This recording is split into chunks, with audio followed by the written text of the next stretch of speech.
There is a real panic among Russian military propagandists due to the growing problems associated with the loss of control over Syria. Russian ZWAR correspondent Anastasia Kashevarova in her report states that there will be catastrophic consequences for the Russian military and the country's strategic interests. According to Kashevarova, Russian military bases in Syria are trapped. The Khmeimim base is surrounded by rebels whom Bashar al-Assad is in Moscow, and our military is stuck and blocked in Syria, Libya, Africa. Our bases are completely blocked. No one is allowed in or out. All transport routes are cut off. She is indignant. Tartus, the most important base for the Russian Navy, has been effectively abandoned, and ships with Russian troops are in the coastal zone. At the same time, transport routes for supplying the bases have been completely cut off, which puts the military in an extremely difficult position. Kashevarova expresses concern that the fate of the Russian military presence in Syria is being discussed in negotiations between Russia, Turkey, Iran, and other countries. However, the prospects do not inspire optimism. If we leave Syria, the meaning of the Defense Ministry's Africa Corps is lost, as well as the strategic transport hub that provides access to Africa, the journalist emphasizes. Moreover, the loss of Syria will give Turkey the opportunity to strengthen its position in the European energy market, including the construction of a pipeline to Europe from Qatar, which will seriously undermine Russia's economic interests. Kashevarova points out that Russian military personnel at bases in Syria have been blocked, and their stay is limited to 75 days, according to the preliminary agreements. If the situation does not change, the contingent may be withdrawn by sea.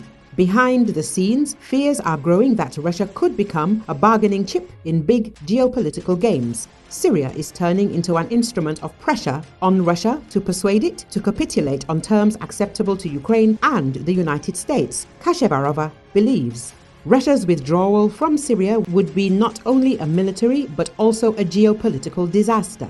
The loss of the Khmeimim base would destroy the ability to project power into the Middle East and Africa. It would also weaken Russia's negotiating position with the West, allowing NATO countries to increase pressure even further. Kashevarova's words reflect a growing sense of hopelessness among Russian propagandists. The loss of Syria could become a symbol of the global weakening of Russia's influence in the world and a serious blow to its geopolitical ambitions.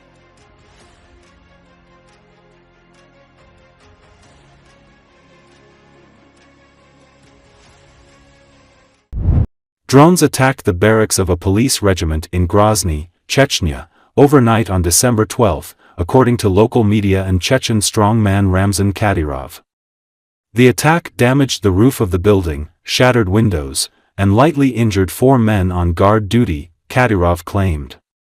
According to Kadyrov, an unmanned aerial vehicle was shot down over police barracks. No one was seriously injured. 4 guards received minor injuries, he alleged.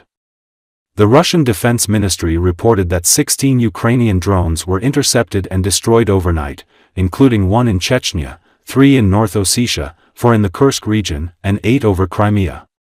This is not the first drone strike in Grozny. On December 4, a Ukrainian drone hit the roof of the same police regiment's barracks and a gas station, injuring civilians. On October 29, unknown drones attacked the Russian Special Forces University in Gudermes. The attack, which was the first recorded drone attack on Chechen territory, resulted in a minor fire.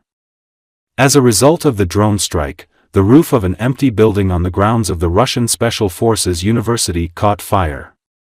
There were no casualties or injuries. The fire has been extinguished, Kadyrov wrote on his Telegram channel. Well-informed sources in Ukraine's special services confirmed the drone attack.